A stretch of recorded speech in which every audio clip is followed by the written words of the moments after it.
So the gold leaf was an invention that is very simple. It's a thin sheet of gold that is about 1.1 micrometers thick. That's 1% the width of a human hair. Historians believe that the gold leaf was first created in ancient Egypt. And a lot of the techniques and how the gold leaf was created persists mostly to this day unchanged. It is used even to this day for architecture, for art, and in some cases food. But who invented the gold leaf? I don't know. Nobody knows. The person who invented it is completely lost to time. Their person, their entire family, and everybody who knew them has come and gone before any of us were even born, before this country was founded, before Jesus walked the earth, completely gone and forgotten. Who was this person? They're completely faded into obscurity because of the unrelenting passage of time. See, Ecclesiastes gives us a very interesting perspective on time in our passage for today, which is Ecclesiastes 3. As a general principle, the book of Ecclesiastes as a whole was written by a character known as Koheleth, or the preacher, which I'll be calling. It's most likely King Solomon based on the first verse and the topics that are discussed within it. But for the sake of our argument today, all we care about is what the preacher talks about. And in chapter 3, the point that he's trying to get across is that humanity's experience without God is futile. Have you ever been to a funeral? What about a wedding? Between these two events, they're actually pretty similar in some regards. But if you were to go to a funeral, most of the time you'll see people weeping and crying for the loss of a loved one, and maybe at best somber and quiet. But at a wedding, you would find people excited and happy and dancing for joy at the momentous occasion. Both of these two events are major life events celebrated by friends and family of all kinds, and they're pretty momentous occasions for sure. Now, obviously, these are two very different events, though. It would be, people would say, inappropriate to go to a funeral and dance and shout for joy, especially in our culture. And then at a wedding, people would find it really strange if you were weeping and crying for the loss of someone at a wedding. Like that all feels very inappropriate to what we would consider acceptable. But why is that? It's because, simply put, there's a time for everything. And that's really essentially the entirety of the first 8 verses of chapter 3 that the preacher is trying to get across, that there is a time for everything. He notes here 14 comparative statements, 7 sets of 2, if you will, that are comparing a whole lot of aspects of human life. From there's a time to be born, there's a time to die, also there's a time for weeping, a time for laughing, to more weirdly specific ones, like there's a time for gathering stones and a time for throwing stones. But the point that he's trying to get across in all of this is to say humans experience time. And now human experience is valid. Like when we experience emotions and feelings and all of this experience that we have on planet Earth, all of that is valid. There is a real experience that we have been given by God. And at the same time, though, this begins to turn ironic. Because actually in verse 9, we start to see the thesis of Ecclesiastes at large kind of rear its ugly head. In fact, the second verse of the book of Ecclesiastes, Ecclesiastes 1:2, utters the immortal words, meaningless, meaningless, utterly meaningless, everything is meaningless. And that really is the thesis of this entire book. And when we keep that in mind, verses 9 and 10 actually start to show their ironic wisdom here. It says, "What profit is there to the worker from that in which he toils? I've seen the task which God has given to the sons of men, with which to occupy themselves." See, ultimately, human experience is valid, but futile. That's the problem here. That when we consider all of the things that humans can do, the wonder that God has given us on this planet, it's all meaningless. Especially when you compare it to the second thing that he talks about in the middle section of Ecclesiastes 3, which is about God's greatness, that God is so great. So consider for a moment the vast expanse of the universe. Here on planet Earth, we have the intricate details of trees and mountains, and everything is beautiful and wonderful. But like You zoom out to the sun, and the sun makes our tiny little Earth insignificant in comparison. And then there are bigger planets that make our sun look like a speck of dust. And then there are even bigger planets that make that one look like a speck of dust. In the grand expanse of the universe, we go and look down at our measly, pathetic lives and consider this is all so small in comparison to not God, but the thing that God made, being the universe. All of those planets have the same intricate details that we have here on Earth. And yet we can think for a moment that we have some kind of activity that we can do that can impress God. It doesn't seem like it. In fact, that's the argument that the preacher is trying to get at, is ultimately God's work here on Earth is so vastly above us. But yet, he goes on to verse 11 to say, God has made everything appropriate in its time. He has also set eternity in their hearts so that man will not find out the work which God has done from beginning even to the end.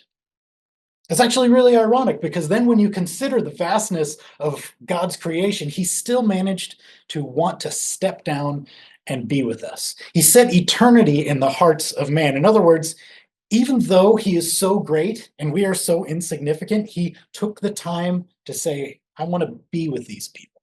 I want them to be with me in eternity. And for us to even be worthy of that is beyond comprehension for us. And instead, following this ironic wisdom in verses 12 and 13, he says, I know that there is nothing better for them, for humanity, than to rejoice and to do good in one's lifetime. Moreover, that every man who eats and drinks sees good in all of his labor. It is the gift of God. See, congratulations, humanity. The best that we can do is to work hard and enjoy the fruits of our labor. That's about all that we can do. That's the best that we can achieve here on Earth. Isn't it then kind of sad that that's the best that we can do? But he doesn't stop there. He goes on to 14 and 15 to say, I know that everything God does will remain forever. There is nothing to add to it, and there is nothing to take from it. For God has so worked that men should fear him. That which already has been and that which will be has already been. For God seeks what has passed by. In other words, God's eternal actions and comparing that to humans' temporary actions, it's no comparison. What God has done, every invention that humanity has ever created or ever will create, God has already invented that in his mind, has already allowed for that to be created on Earth. This vast expanse of difference between small, pathetic humanity and this vast, great God is the perspective that the preacher is trying to get to. He's trying to drill that home. And in fact, he goes on further in 16 and 17 to say, furthermore, I've seen under the sun that in the place of justice there is wickedness, and in the place of righteousness there is wickedness. I said to myself, God will judge both the righteous man and the wicked man, for a time for every matter and for every deed is there. So here too, he harkens back to the very beginning, saying that there's a time for everything, saying that there is a time when humanity will be wicked and will be evil. But there's also a time when God, this extreme great God, is going to come down and rightly judge both the wicked and the righteous, because he is God.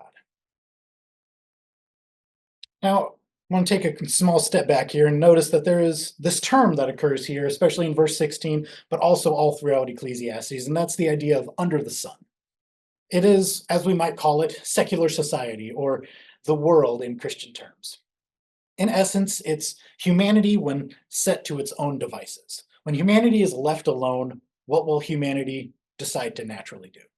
And according to verse 16, it says that humanity will be wicked. Humanity will seek injustice, will seek to do whatever it wants, whatever it selfishly desires, because that is ultimately its greatest benefit that it can achieve.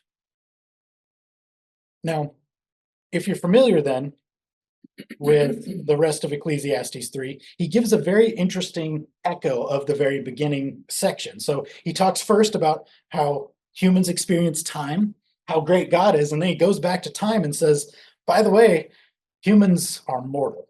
And that's the last topic that he covers here. And I just want to read these 3 verses because I think these are so fascinating to just hear aloud and hear the preacher's logical flow. So verses 18 to 20, he says, I said to myself concerning the sons of men, that is, the people of the world.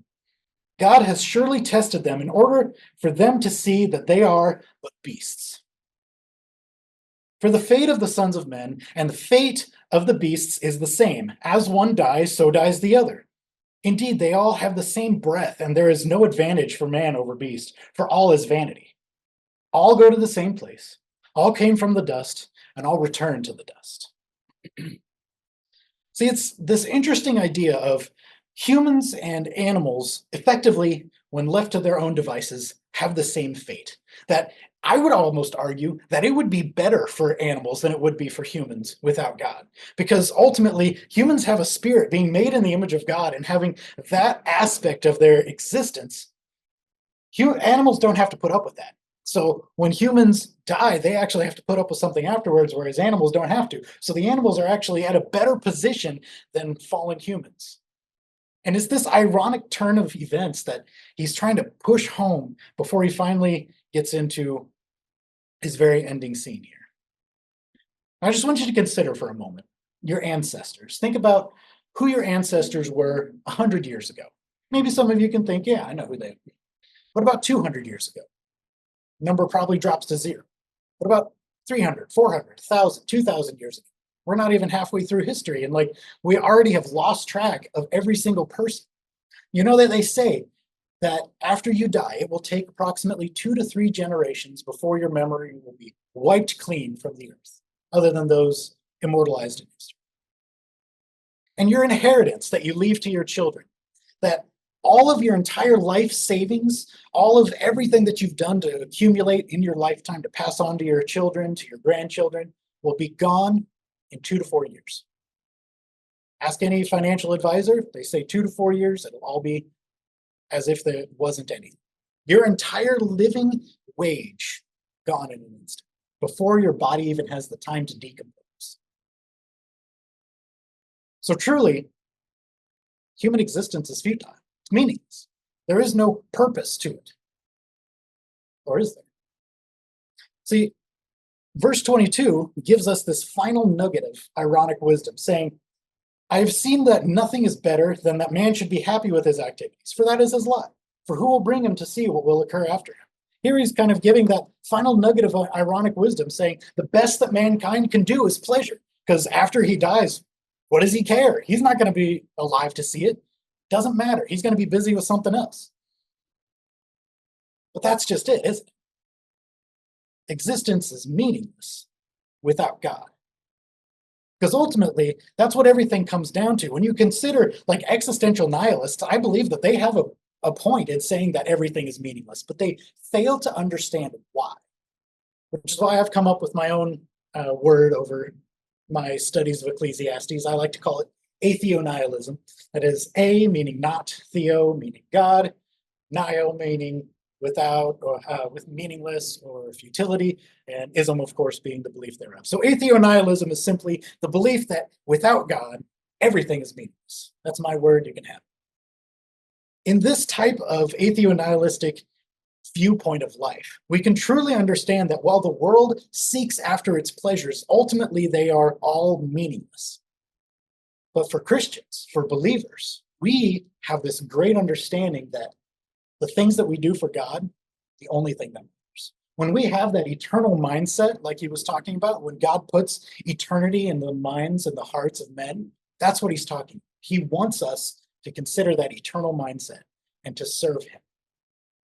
So Ecclesiastes' wisdom that he's trying to get across is that serving God is the highest achievement, and that humanity's experience without God is futile. So ultimately, don't worry about losing your job or if things are going wonderfully or going terribly. Ultimately, none of that matters, and that's okay. What does matter is, are you getting out there and serving?